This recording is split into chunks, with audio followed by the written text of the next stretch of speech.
They sell COVID merchandise? Like a stuffed somebody must, coronavirus, right? a plushie, COVID-19 plushie. I feel like I've seen something like that, right? Or I don't know. You think it would be everywhere? Billy the like Bass. The virus? Billy the Bass. Somebody has that idea. It's only available on TV. Then it hits the store. Then everybody does one. And that's it. The singing fish. Baby Groot. Before the real Baby Groot even came out, they had knockoff Baby Groots. Yeah. Everywhere. Yeah, you're right. So if this thing existed, it would be here, right? Maybe people just don't want to buy it. Now you're arguing taste? Now? I admit it's in bad taste. Or do you think the Chinese have a better sense of taste? Because they would be manufacturing them anyway. And they're just like, we're not going to do it. Not going to do it. I had family in Wuhan. Forget it. Yeah, right. I don't know. I just figured that we would be lousy with, like, novelty COVID items now. But, of course, I guess they're only available through the mail. I mean, I see plenty of stuff that's like, wear a freaking mask, you yeah, frick you, yeah, frick right. boy. Yeah, right. So, and like, I see a lot of stuff like that. I know what that is. Yeah. Speaking of tasteful things, I remember my grandpa had a beer can that like danced, like a mechanical beer can that like if you made like noise, it like moved and stuff like that. So it reminds me of the singing fish. Classy stuff. What would the singing COVID sing?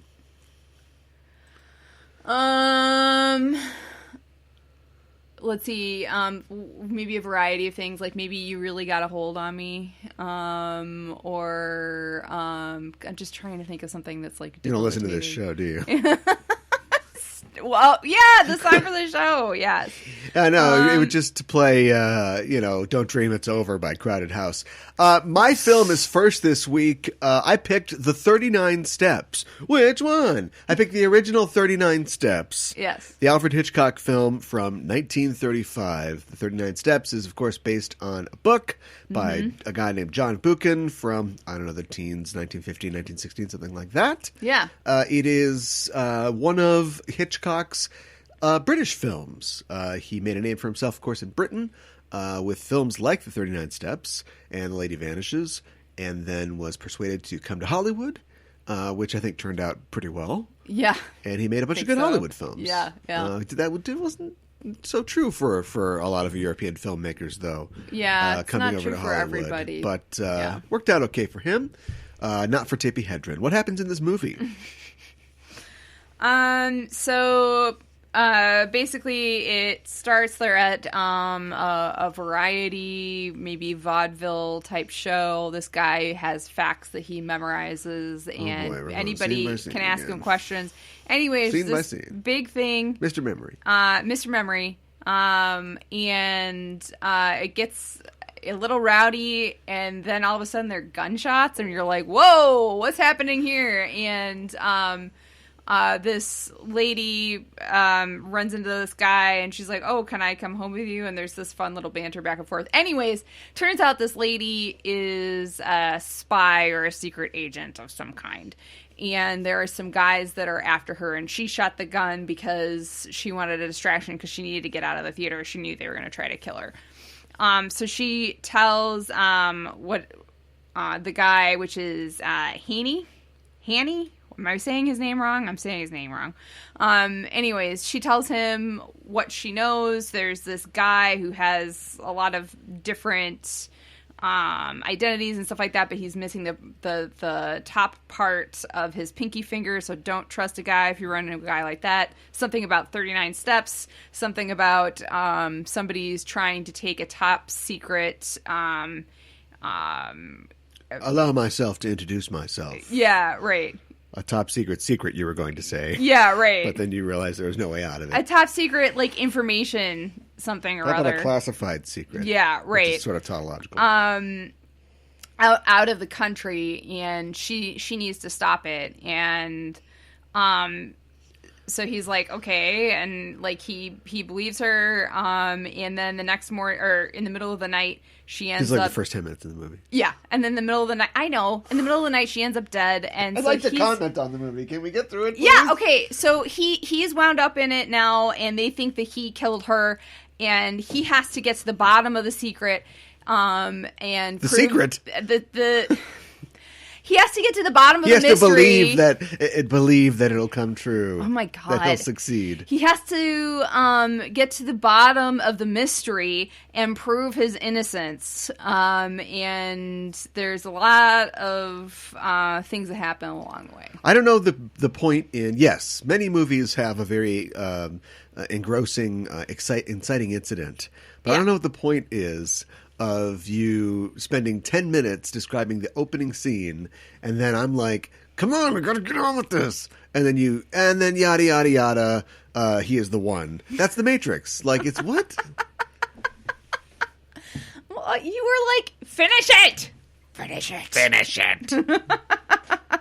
That's what, Willem Dafoe said to Catherine Hardwicke on that one day on the Love List when things got real bad. He was like, finish it. I should keep that. That's good. Anyway, yes. This is a film that is thought to be one of the greatest films of all time. And I wonder, as we move farther and farther into the undiscovered country, the future, the Star Trek undiscovered country, not Shakespeare's undiscovered country. Or, well, really, it's kind of both for all of us on a long enough timeline. If that even matters anymore. Does anybody care? I have a good friend who just graduated from a highly accredited university with a degree in media studies and was probably forced to watch some black and white movies. But I bet a lot less black and white movies than I would have been if I had gone to film school, which I didn't. And I've been making up for it my entire life. Yeah. At some point, we're not going to care anymore, right? Mm-hmm. Or not. I don't know. I don't know if that's true or not. Well, you know what? Open up and get into it, because this is going to be most of it. Because this is just a fun romp of a film that's been remade like 11 times. So there's nothing that we can tell people about this film they don't know. What I want to do is have a conversation about the horizon of cinematic history and what goes over the horizon and we don't see it no more. Jeez, I don't feel like I have enough authority to make that decision. Then you're going to be the character in a film, in a movie. Oh my God. Who is the point of view character. You're the entrance character for the audience. Do you know what I mean? You're the person who's like, what is that? You're the Neo. You're the one. Whoa. I'm thinking I'm back. Like, a trip to the moon. A trip to the moon. Nobody watches the trip to the moon. That's the one where it's like the big moon. Georges Méliès one. Yes. And it's a silent film, right? Yes. And it's broken down. I don't know that I've seen all of it. No, but I know but what you've you're talking seen the about. moon going, I've got a spaceship in my eye. Yes. And I'm like happy, but like, I'm crying because Méliès, he wasn't an actor's director, I guess. But anyway, that it's just boiled down to that image. It's a GIF. Yeah, you're right. Is that? I know when things get far away, they get smaller. Is that literally what's happening? Of some firefighters. I don't What's that know. film that it's one of like the third film ever made where it's like firefighters. I have no idea. And it's like the life of a firefighter. And they're going to go help out.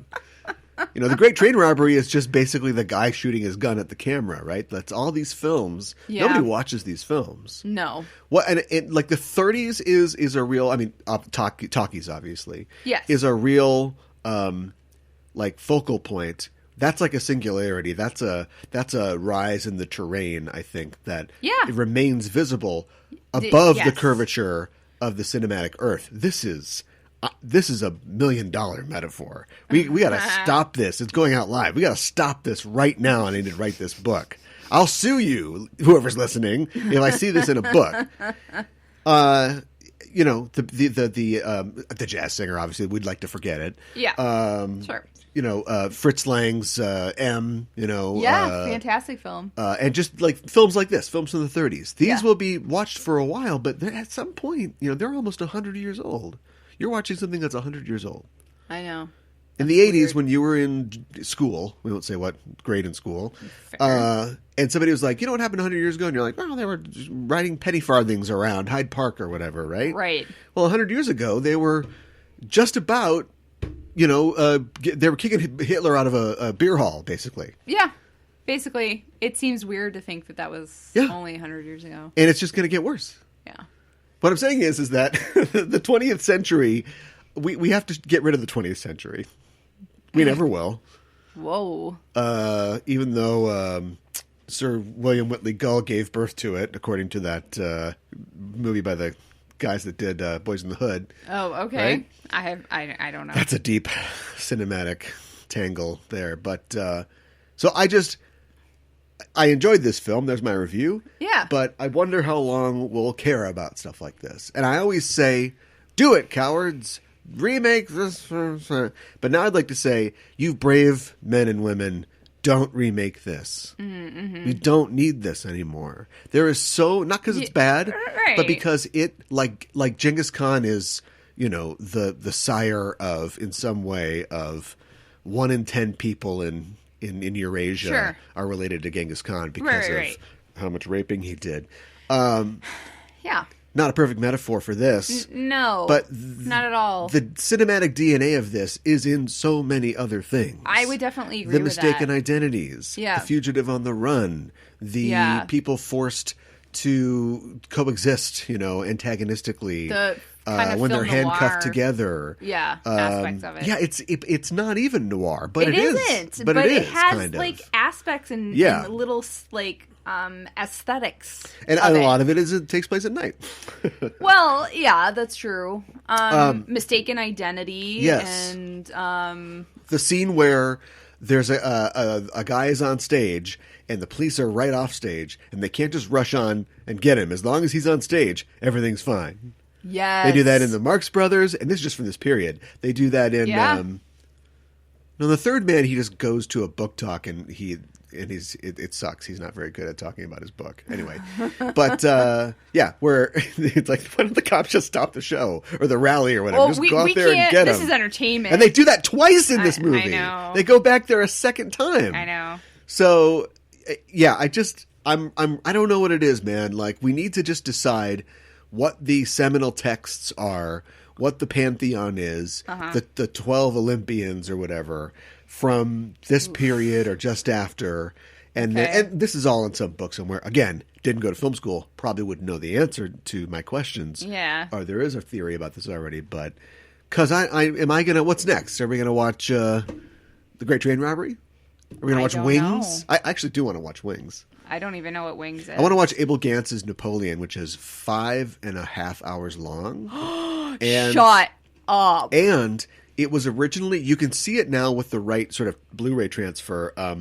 It was originally designed to be broadcast in certain scenes on 3 different screens. So there's a regular screen, like the 35 millimeter or whatever standard they had back then, what you show a movie on, and most of it takes place on there. But then he does like an IMAX thing because there are these battle screens, and it's designed with 2 other projectors to show a super 100 millimeter expanded format. Yeah. Oh my and goodness. Then it starts to show like a montage of images. So not all 3 screens. The 3 screens show different things as it goes. That is insane. Well, yeah, but the guy was like crushed because you can't mass produce that. That'd be very hard to mass produce. Yeah, like American hard. film basically just said, yeah, that's cute, but we need a movie that's this long so we can run it this many times a day. It has to fit on this kind of screen. Maybe you can make the curtains go, okay, I guess we can do that if you want to shoot in a different format. Yeah, right. Yeah. Other than that, did you like the film? I did like the film. And that's a Lincoln joke because somebody shoots somebody and jumps onto a stage in this movie. I know. I thought it was I thought it was funny. I thought it was entertaining. It was intriguing. I really liked Don't tell anybody. Let's just decide right now as a hook to get people to watch this movie that's 85 years old. Don't tell anybody what the 39 Steps is. I won't. Okay. I thought that the performances were really great, especially the main actor, and who we can name. and Oh, you're not going to name him? I can't remember his name off the top of my head. Robert Donat. Okay. He also appeared in Goodbye, Mr. Chips, which he won an Academy Award for. Okay. He's one of the great leading men of the British film industry. Okay. I like his little mustache. Yeah, well. I'm sure it was very in back then. But I thought it was great when the lady died at the beginning. I was very surprised. I was like, what? Because I kind of thought she was going to stick around for the whole film. I thought they were going to have a little fun adventure together and try to figure it out, but that was not what this was about. So no, this is what this is about. This movie is ostensibly a hard-boiled, like you said, noir or spy film, but really it's just a chance to take this character who we don't know a lot about. We don't really know anything about. No, we don't really. He's not really established before the inciting incident. Nope. And just have him meet a series of strangers. Yes. This movie is basically just like a collection of vignettes. Yes. That are designed to get the most entertainment, comedy, suspense, what have you, out of each situation. Yeah, well, you're not wrong. And it has and I bet I haven't seen, the BBC did a remake, it might have been a series, maybe just a movie, recently with the guy from Spooks, but anyway, it doesn't matter. And I bet it's funnier. I bet it's there's some parts of this that are a little yeah, but they kind of keep it. Maybe it's the Britishness, the dry British humor, right? But they keep a rein on it so that it's almost, you can. I think when you do a joke in the midst of tension, it seems funnier because you're releasing something. Yes. So you don't have to go you don't have to go too far with it. Yeah. No, I completely agree with you. Okay. Did you think some of the jokes went too far? No, I'm saying I bet in any modern. I bet they did this again in the 50s, and the 50s was. I bet it was a little darker in the 50s. But anyway, I'm just saying, my father saw this on Broadway, or an off-Broadway production of it, and said it was hilarious. And I'm like, I bet it was, but that's not. This is Hitchcock we're talking about. It's not supposed to be super funny. Well, that's true. That's true. Oh, God, God. This is early Hitchcock. You can't do a dialogue, so just monologue for the next 10 minutes so you can get your ups in. I'm trying. I'm giving you stuff. Come back, ask questions. Don't just agree, disagree, agree and add. But just you're like, yep, that's right. Now you're not saying anything. I don't know what to say. I we can go back to the talking about the guy in the moon. If you want to. Well, trip to the moon. Maybe. I did enjoy this film. You're saving it for your film. I understand. I don't know. Am I? I don't know. I can't read you. I mean, I can. I think that you're out of things to say, but I don't know how you can be out of things to say. I can't stop talking. Yes. I got the talking pneumonia. Yeah, apparently you do. I mean, I guess let's talk a little bit about the considered female lead in this. I don't even remember her name, but the lady he meets on the train later. I mean, she just kind of gets pulled into this, and they're not getting along, and he's just kind of coercing her a little bit, and could have gone better. He never does apologize for that. So, why are you saying? Why you say that? What do you mean? You're right. What? You're right. Why are you doing that? You're right. Stop it. I agree. I'm doing it. I agree. I should stop. Please stop. I agree that it's pathetic how you're begging me to stop. See what I mean? It's played by Madeline Carroll, who's a very interesting figure. She was a very popular and the highest paid English actress at the time. Really? She was married to Sterling Hayden in the 40s. That must have been fun. Wait, I know that name. How? I can't place him right now. I know he's an actor. Well, we saw a Stanley Kubrick film recently that he was in. Which one? The Killing. We're wasting time. He's a big, tall guy. He walked into the ocean in The Long Goodbye, one of your favorite movies, and you don't know who he is. Yeah, okay, gotcha. No, I know. And anyway, she was highest paid actress. Her sister died in the Blitz, and she decided to quit acting and just raise money for wounded veterans and children who, the Paul McCartney type thing. Wow, that's horrifying. Okay. No, it's wonderful that she did that. No, it is wonderful that she did that. It's just it's a horrifying thing that helped motivate. It's ironic there's a train in this movie because we're going off the rails pretty bad. Okay. Sorry for trying to get deep on you. We'll just go scene by scene through the film. So I think that they set up Mr. Memory pretty good at the beginning. I like the fact that and again, this was rated 18 plus on Amazon Prime. What? Well, see, there is no Hays Code in England, right? But there's nothing.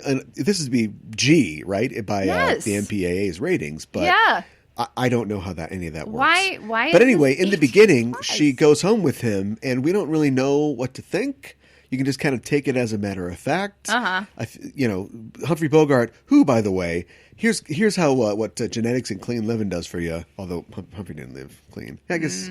I don't think he drank as much as his characters did, but smoked a lot.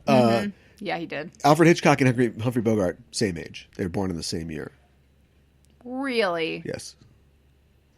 Huh. So Hitchcock looks so much older. Yeah, he was just always going to be egg-shaped. But you could never get away with that in a Humphrey Bogart movie.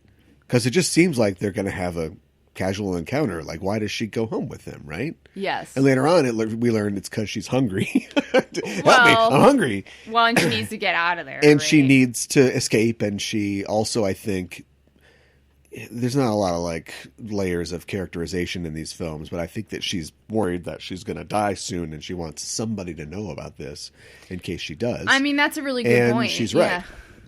She's stabbed to death. Thanks for agreeing with me again.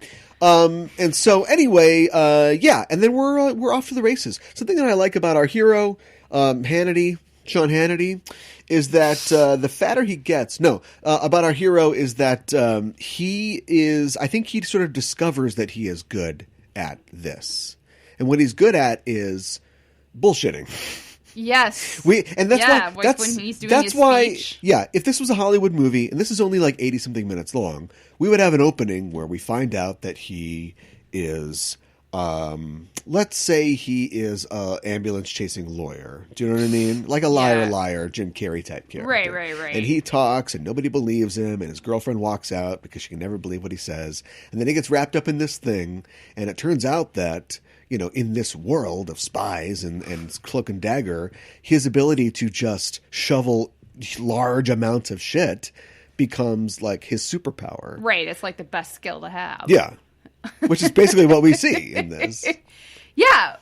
We don't really know anything about him except that he's from Canada and he's only in England for a couple of months at a time. So he's in a furnished flat. And we don't know what he's doing. And if that's code for something, I don't know what it is. I don't know. Is he some sort of salesman or something? Probably. He's not an underwear salesman. He's not a what? An underwear salesman? Yeah, right. Although, that's a comedic scene. It is a comedic scene, and I think that scene is actually played pretty well. Where they drive the vicar out of the car by talking about underwear? Yeah.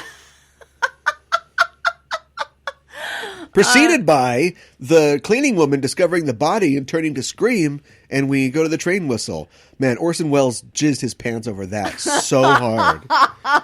Orson Welles has, cited this as an influence many, many times. He says this is the greatest movie of all time. I could see that. And there's a lot of things here that, again, not having gone to 30s film school, I don't know how much in use a lot of these techniques were. But he's doing a lot of stuff. He's doing POV shots, he's doing, he's moving the camera around when Hannay jumps off the train, and they're trying to find him, and we see that he's hiding behind, they think, oh, he jumped, but instead he's just hiding behind one of the supports, and it sort of pans back as the train leaves, and they pan back again, and he's not there. And it tells us everything we need to know. He got away. Yes. I also, he... and one of the many strangers that he meets, one lady gives him her husband's coat. No, let's not short sell that. Oh, okay. He walks right out of that situation, jumping off a moving train, into a bawdy joke. Where it's like a man walks into a farmhouse and says, "Hey, put me up for the night." And he introduces the guy to his young wife, and she is like, "What? What's happening now?" I don't know. It's weird, right? And then There was this one moment, it telegraphed what was going on, but I was, a little bit really? The newspaper is right there, and there's an article about the murder, and she, looks at the article and looks at him, and she's like, oh, and you could tell on her face that she knew that's what was going on. Right. But it's how did she put that together? Because a man escapes police on train heading to where I live. Stranger shows up in place that I live. I guess. Is sweating bullets looking at the newspaper.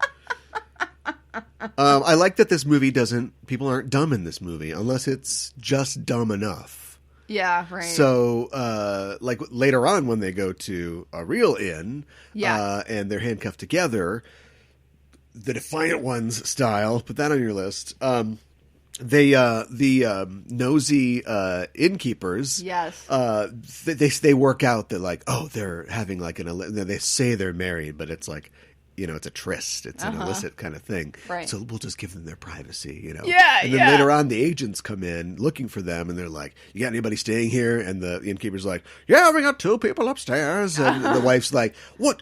You get out of here!" It's because it's late, so she's like, "You're serving them whiskey, we'll lose our license. Get them out of here." Right. And she's like, "Honey, we're not going to let that cute couple be disturbed." And she thinks she's got it all figured out. I know. And she doesn't know what's going on, but it's fine. It works out for the best. Yeah. For the story. Yeah, just things like that. That's a little boop, scene's over. Yes. And the movie even fades out and comes back in, as many old movies did. Yes. But it makes sense because it's drop the curtain on that, bring it back up. And when you bring it up, it's the Crazy Gang and Crazy Month. I know. What? Oh my goodness. Well, that doesn't date the movie at all. I know. Well, they talk about the theater name, and then she just says Crazy Month, and I think you said you turned to me I'm just gonna randomly shout that. Crazy Month. Yeah, because that's how it comes off. Haven't seen you in a while. How you doing? Crazy Month. Not bad, huh? But yeah, it was a vaudeville show that was very... A lot of newspapers in this. Stooges, oh my gosh, a lot of people eating fish in this. There are several meals of fish in this film. Is there more than one? The guy makes her a huge fillet of haddock at the beginning. Yes. He's going to serve kippers at the husband and wife, the farmer's house. Yeah. Hearing or whatever, yeah. There's another one. Somebody else eats fish at the end. Okay. I know they have sandwiches and whiskey and milk at the end. Yeah. But yeah, there's a lot of food in it. I liked the scene too, when they're handcuffed together and they're eating, and he's like, "You can take your skirt off because it's wet. That's fine." And she's like, "I'm not going to do that, but I'll take my stockings off." And then she which, speaking of blowing your load, right? that for the 30s, that was racy. Yeah. And she had to unhook No one them. was speaking of blowing their load, just to be clear. I don't know why I said that. I know, but that was such a great little bit of well, no, it was a good bit, because they're handcuffed together, and she had her sandwich in her hand, and then she was like, "Oh, they were doing she did one, and then she was like, here, hold this." And he was like, "Oh, okay." Because he's kind of she takes her stocking off, and then he puts his hand on her thigh, and she reaches for her other stocking, but she's like, "Take this," and hands him the sandwich, and he's like, "Oh," and then he has to pick up the sandwich, so he's not molesting her. It's a little bit. But I thought they had great chemistry. I just thought that we didn't know the thing yet where you have to give the characters they first meet, and it's, "Oh, I bet you don't do sort of thing. Oh, you would do," and then later on something happens, and then they're in a trunk together, out of sight style. Right. Even Hitchcock knows that because he uses it then later in The Birds, when the first half of the movie is a cute movie about a woman meeting a man's family. Right. And that she's going to give him the magpies or the budgies or whatever it is. The lovebirds, Yeah, right? the lovebirds, yeah. We don't have any of that because they're just getting to the business like a Marx Brothers movie. Yes. And so I think we end up not seeing we do see it, but we don't see in full like the real chemistry that the two leads have. Like they really, and it just seems like a man just horribly abusing a woman. It does. Because later on, I think that you do get look, and they're like, "Oh, she wanted it." It seems like that's what I'm saying. But you do get looks from her, like she doesn't know if he's a murderer, but she is kind of having fun, like on this adventure with him, and it's not like the worst thing in the world to like be in a bed with this guy. Right. Not okay. See, you had a lot to say. It was a lack of confidence. Sure. Right back at it. Back on the job. Let's talk about your film. Okay. My film was I'm What's laughing. so funny? Right? I know. Why am I laughing? This Francis Ford Coppola film. This is not a funny film. Come on. The Outsiders. Stay gold. Come on. The Outsiders. Yes. Yeah, I got something for you. Stop making C. Thomas Howell happen. He's not going to happen. I feel like I've seen half a dozen C. Thomas Howell movies, and not even like The Hitchhiker, like not even good ones. Like we're just watching all these like horrible C. Thomas Howell films. Well, this was better than Soul Man. This guy, although he is kind of in blackface at one point in this movie, after he runs through a fire. Yeah. It's a 1983 film. It's a coming-of-age film Yeah. based on the book by S.E. Hinton, of course, Yes. which a lot of people credit S.E. Hinton with like inventing YA. I don't know if I'd go that far, but definitely popularizing, I think, what we think of as like modern books for young adults. So when I worked at a bookstore for many years, Congratulations. I know. This was in the YA section, and I remember it being phased out. And I remember being intrigued by the cover, and it might have even been... No, I don't think it was a poster of the movie, but it was like a picture of a bunch of guys. Yeah. And I was kind of like, huh, what's that about? And I kept hearing about it, and I kept hearing about it. Seems like these guys were on the outside of something. I know. So I was like, I want to see that. And I don't know when I'm going to learn that maybe not all the time when you hear something is good, it's going to be good. Well, harkening back to another earlier YA author in a lot of ways, that is the lady that wrote To Kill a Mockingbird. I'm old now, so I don't do names, and you never did. Harper Lee. There you go, Harper Lee. I was in the play this To Kill a movie Mockingbird. is about... Oh, wow, well, you had a leg up on me. I was kind of... That's like... you did the... total thing over the fence, the straight body over the fence, and then I just, like Tom Cruise, tried to do a backflip off the hood of a car and landed on my ass. Right. You were way ahead of me. Yeah. It's written about her experiences, or at least her environs, growing up in To Kill a Tulsa, Mockingbird. Oklahoma. Yeah. No, I'm talking about S.E. Hinton now. That's why I brought her up in the first place. You let me handle the flow of I'm this, confused. okay? Yeah. Okay. So anyway... S.E. Hinton wrote about, where she grew up, Oklahoma. And so this is, of course, set in Oklahoma, as was Rumblefish. And the other one, that was Then, This Is Now? I don't know. We'll have to watch the Emilio Estevez movie to find out. And this was shot basically at the same time as Rumblefish, which is really interesting. The backstory behind this film is basically Francis Ford Coppola blew up his entire life and business by making Apocalypse Now. He had founded American Zoetrope, his own independent studio, with like George Lucas and John Milius and all these USC film mafia guys were on board, and just blew the whole thing up by self-financing Apocalypse Now. And so it was time to make one for the heart. It was time to make movies like The Outsiders, and he had to start working for pay. How far apart were those movies? Did those movies come out? 5-6 years. And the Outsiders? Well, Outsiders is 83. Okay, and when Apocalypse Now is sometimes in the 79. 70s. Yeah, okay. Yeah. So he had to start, taking jobs and working for money, and not just making his crazy fun films. Okay. And so he made this. He adapted it from Catherine Rowell wrote the screenplay, but he also adapted it along with the help of S.E. Hinton, who appears in the film as one of the nurses. And while they did that, they had such a good time that he took a look at Rumblefish, and then they adapted Rumblefish, and then made it with many of the same actors that are in this. Matt Dillon, Diane Lane, amongst others, were also in that film. So I have a question. And his brother's son, Mr. Nick Cage. Go ahead. So if it's based on her life growing up, why is it so focused on... I'm not saying it's exactly her life. I said you were blabbing before the environs of where she grew up. She knows this place. Do you think that Terrence Malick's dad really did teach him to box? Yeah, obviously he did. Tree of Life is totally... You know what? Do you think that Terrence Malick saw God hit the Earth with an asteroid? I think Terrence Malick saw dinosaurs. He saw a dinosaur step out another dinosaur's head? Yeah. Yeah, I think he probably did. Yeah. This bit's over. So anyway, here's what happens in the movie. Pony Boy is a young kid whose parents are gone. I don't know how. And he lives Didn't we see his dream?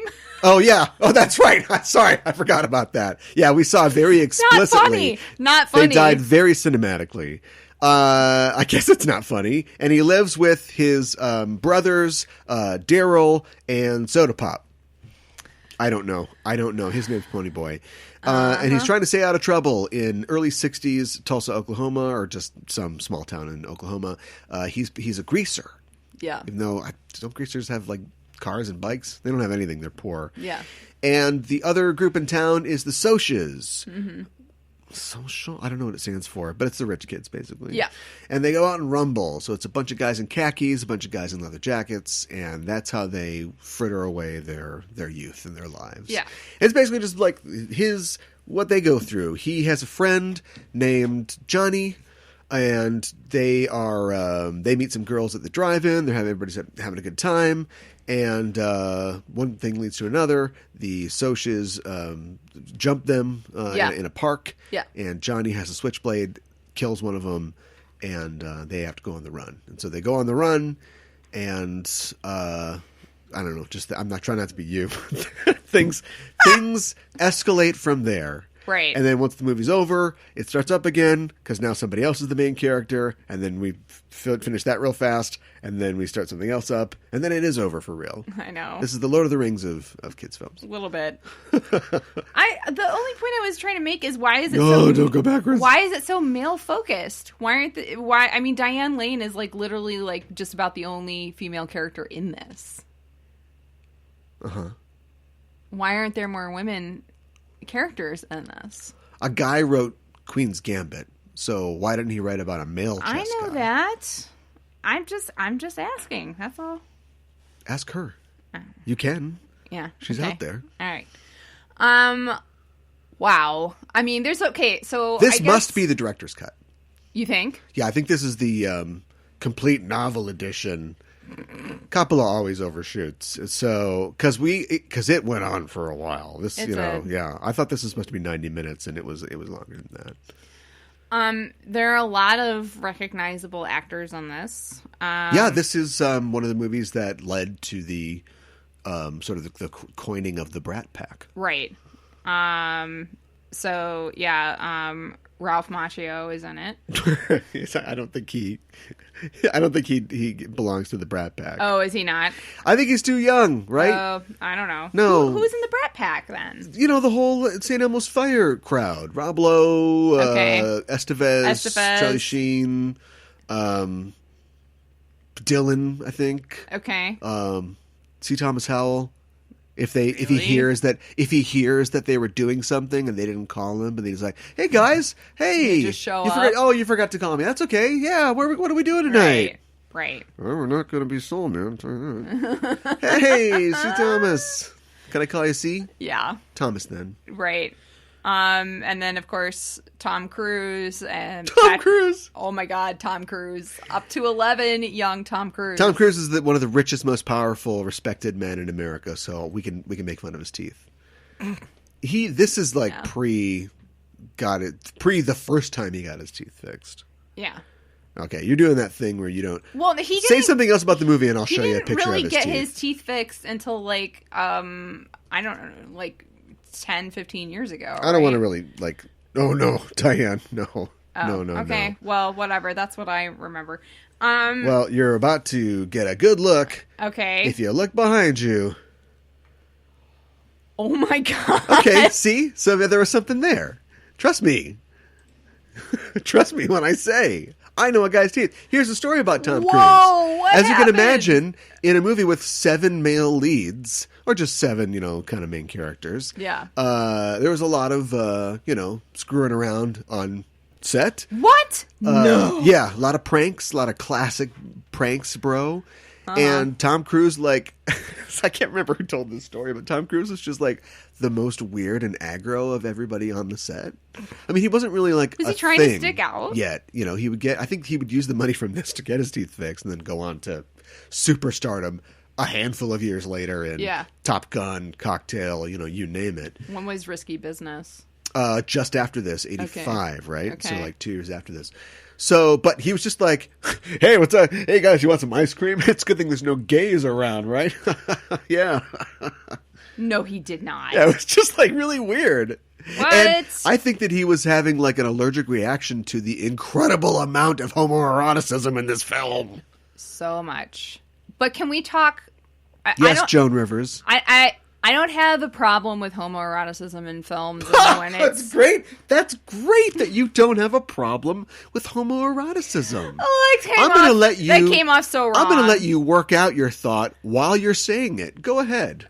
Let's watch. Stop it! No, I was going to talk about the scene at the very beginning between Ponyboy and Soda Pop. All right. I'm going to give you an instruction. Who are brothers. I'm going to give you an instruction. And I'm also going to give a plug to another content creator, which we should not do. But here's my reaction to that scene. What you're talking about is, the beginning of the scene, we're kind of setting the stakes. We're still building the world. Yeah. We see that, they're so poor that they have to share a bed. So Ponyboy sleeps next to Soda Pop, his second older brother. And they're talking about Daryl, or Patrick Swayze's character, whatever his name is, and about how, like, he could. Would all be in text or in somebody's thought bubble in the book, right? But they're saying out loud that, like, oh, he could have had a great future, but he's had to work construction or whatever. He had to skip college to support us and everything. Ever since Mom and Dad as they're doing died. this, they're laying next to each other. They're spooning basically, and one guy's putting his arm around the other. Yeah, and it's like this. It's just, this movie is, I don't think it's intentional at all because it's Francis Ford Coppola, but it's an interesting, fascinating picture of toxic masculinity and non-toxic masculinity. The way that these brothers love each other and they don't feel anything weird about making physical contact. And even like the gang, even the Gracers. Yeah, they mess with each other and they prank each other, but they touch each other, they hold each other, they're not afraid to be intimate and close like that. Yeah. And then they go out and have a huge, like, homoerotic rumble with the Socias where they bash each other's faces in. And it starts raining and they're rolling around and in the they don't mud. see anything. Yeah, right. And they're like, oh, slow down. Yeah, and they go, yeah. it gets to slow motion. Yeah. Nothing, they don't see any dichotomy there. They don't see any difference that those are two sides of a spectrum. No. And I learned about that. I didn't learn about that, but I saw a great video about that. There's a YouTube channel called The Cinema Therapist. Well, let's give him a half-assed plug. It's like the cinema therapist or the cinematic therapist, and it's a licensed therapist and an unlicensed filmmaker, their patter, and they watch scenes in films and talk about mostly like men stuff. Okay. Not all men stuff, but they talk about like they've done this whole series on The Lord of the Rings and about how like Aragorn is like a character who is like the perfect example of like non-toxic masculinity. Yeah, like I can see that. He can kill a deer and he's carrying it, he's butchering it, for the hobbits, he's providing for them, he's cutting the heads off orcs, but he's also hugging his friends, and he's not afraid to express his love to Arwen. Right. And he's singing at his own coronation as flower petals are falling down, he's rocking the long hair. Yeah. And so I just think that's like, if you took the mirror universe Aragorn, or maybe if you put Aragorn through the transporter accident that created two James Kirks, that's like this movie, and then you force them to work together. Yeah, right. It's just like, it's so many just like sort of caring, somewhat, stilted dialogue, scenes of young men, just trying to make it together and appreciating each other. Right. And then also young men stabbing each other to death. It's strange. It's a little strange that they both exist. And I don't think that like you were saying before. But no ice cream. No ice cream for gays. Right? Oh my God. Weird. I don't think that the homoerotic stuff was intentional, like, at all. It wasn't like, Nightmare on Elm Street 2 or anything like that. That's a different story. I know it is. Someday maybe we'll do that. Yeah, right. So here's my Horizon thing coming back. Still don't use it. Don't use it. When did this go over the horizon? Oh, when did this stop being an influential film? Either the movie or the book. Because when I was a kid, and it was already falling off, because I remember almost every English room that I was in junior high and high school, there was like 35 copies of The Outsiders stacked up. Sure. And we never read a single one of them. They never handed them out. It was clearly had fallen off the curriculum, but they had the books still. So it's been a while. It has been a while. I mean, probably, definitely, if not before, definitely once like YA exploded with like stuff like Twilight. You think it would come back? Like that. Where is the Netflix? Oh, shit. Now that you said it. I'm sorry, everyone. Yeah, do The Outsiders. It's like Beetlejuice, only you only have to do it one time. Oh my God. Now there will be an Outsiders Netflix adaptation. Well, I mean, there's a lot of things in this that they're just kind of thrown out there and they're not really dealt with. Like, well, I mean, I don't know. Matt Dillon's character spent some time in jail for something. We don't know what he did, but he's back now. That's what we're told. So he's a bad dude, and like, but so I'll say he's pretty good in this. He's good in this. I've just never. I get it. He's tall. He's a good-looking guy. He's got cheekbones. Yeah. But like everything I've ever seen him in, like he's the most. I enjoy him the most in like wacky comedy. Not just Something About Mary. He's done other fun. Like I think that he's funny when he's playing like that kind of Joey Tribbiani sort of character. I've never seen him. I've never been satisfied with the dramatic stuff I've seen him do, but he's pretty good in this. I think so too. I think he's believable. But like, I mean, I guess because I don't know if I even want to necessarily call them a gang. I guess they're kind of a gang. And speaking of which, they are a gang because Diane Lane is in this, and she just had to be in gang films in the 80s. It's just all gang films. Gangs like of the 40s. Contract. Yeah, gangs of the 50s, gangs of the apocalyptic future, where she's singing about what they're going to do tonight. Right, exactly. That's right. Forgot about that. But like, he helps these kids out because it's like they trust him, and he's got nowhere else to go. No. He doesn't want to get a job. No. I'm assuming. He dropped out of school, and he can't. The thing would be to move on, would be to get married or to develop in a career or to go to another town and do the same. And he's the guy who keeps visiting his high school after he graduates, right? And he's still doing it. Yeah, but he's like, okay, this is what you're gonna do, and he has it like all planned out. Like, sure. No, he like knows about this church. And he knows how to flee prosecution. That's the one thing. That's why you keep that guy around, right? because he knows how to flee prosecution. But right. But he goes and he finds them later, and they go and they get some food, and they're Ralph Macchio's character Johnny has made the decision. We're gonna to the cops. We're gonna tell them what happened. It's self-defense, right? I'll get off easy. But they go back to the church for some reason. Maybe because they had to get their copy of Gone with the Wind. I don't know what else they really have there. Yeah. And they go, and there's this group of like a couple of adults and a whole bunch of children. Yeah. And the church is on fire, and I had just do not understand this situation at all, except for this is what has to happen in the plot now. Maybe we didn't watch maybe in the extended cut. I'm sure in the book it explains makes it better. Sense. But some kids need to be rescued because this is a new development. And I felt like a lot of the things in the book were like that. It's something that I think about. It's why I don't like YA generally. Is because careful. Is because like a sci-fi book here. Ancillary Justice is a pretty good sci-fi book. Sure. And it's about things. It's about stuff. But also there's like a intergalactic war going on. And whether it's bigger things. Yeah, whether I understand you what you're saying. Get what it's about or whether you like the intergalactic war, fine. But a YA book is generally, especially coming of age books, are like, this character doesn't know crap. And later on this character would be like, I feel like I know crap. I know crap now. And then there's just stations of the cross along the way. Yeah. You know, so it's like the time that Johnny killed somebody, the time that I had to dye my hair, the time that we rescued those kids from the church fire or whatever. I guess I like the time that I quoted I quoted Robert Frost while we were standing on a hill against a golden backdrop that sunset or sunrise was supposed to be.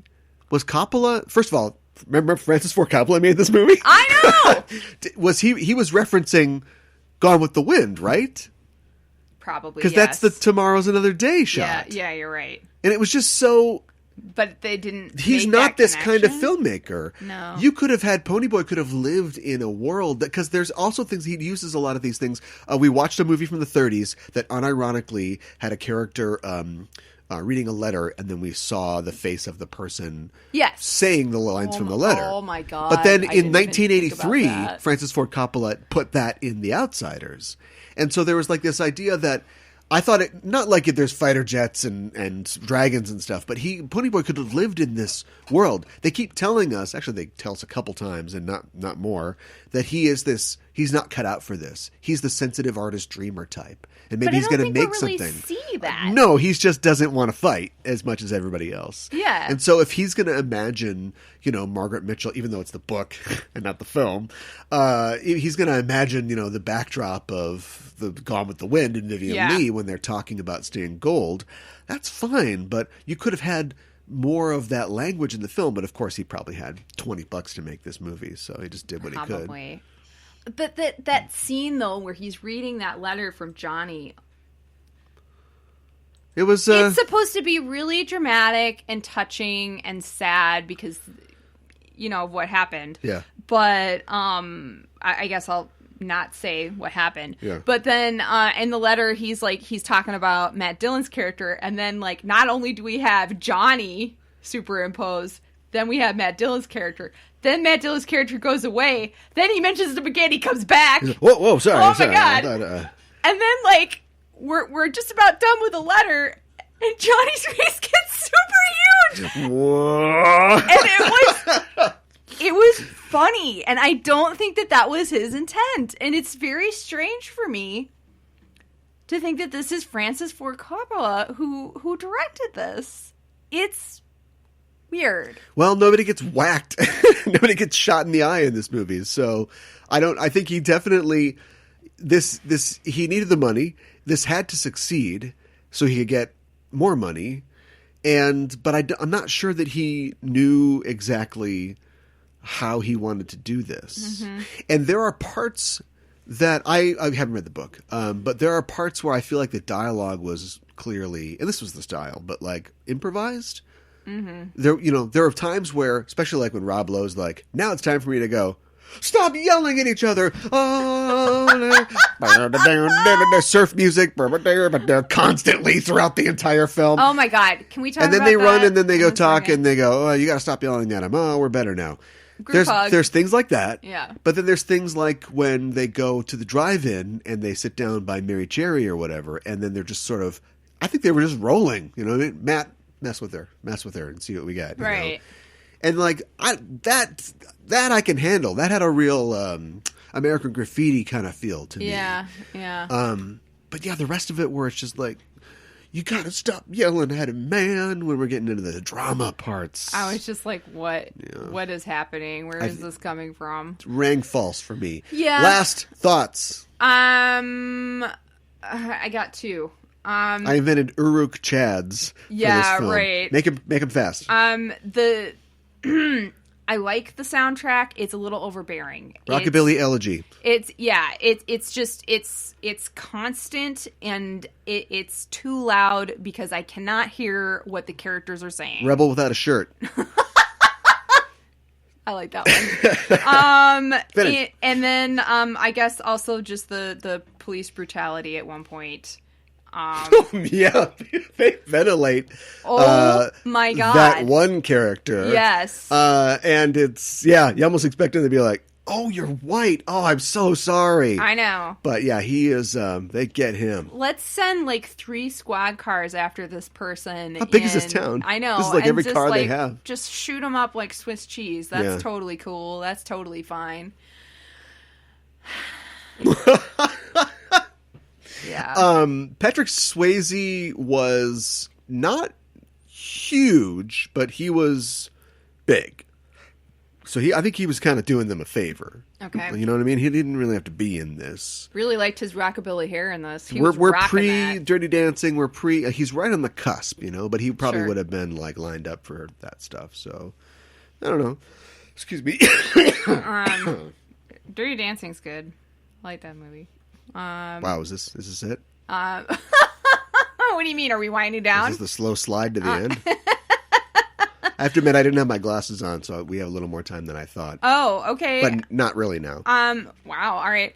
No, I liked Swayze. Oh, you mentioned this. I'm going to mention it real quick. Ralph Macchio. Was he the makeup? I don't know. I think he was really tan. Let's see. Was he just really tan? Yeah. Okay. Because he got, like, when he was in the hospital, he's pretty sweaty. He was. And the camera's right up in his face. You'd be able to tell if it was makeup. Yeah, I think he's just, he's Italian. He tans. Okay. All right. I think it was kind of weird, though. It was weird. Oh, the trial. What did you think of the trial? That's what this. It says trail because of autocorrect. Trial montage. And then the judge is like, not guilty. And they cut to Patrick Swayze and Rob Lowe, and they're like, yeah, like this kind of weak smile. Like, yeah. Everybody's super sweaty. And then sweaty. And your brother gets custody. Like, they get everything they wanted. I know. Thanks, Johnny. I know. We must have had an angel in heaven stabbing the devil that was supposed to. Anyway. All right, that's it. Now we're going to stop. Okay. So, take us out. I guess. I mean, if you want to see it, yeah, but right. I would say it maybe has not aged super well. But we'll be back. We sure will. Week. That's it. Goodbye.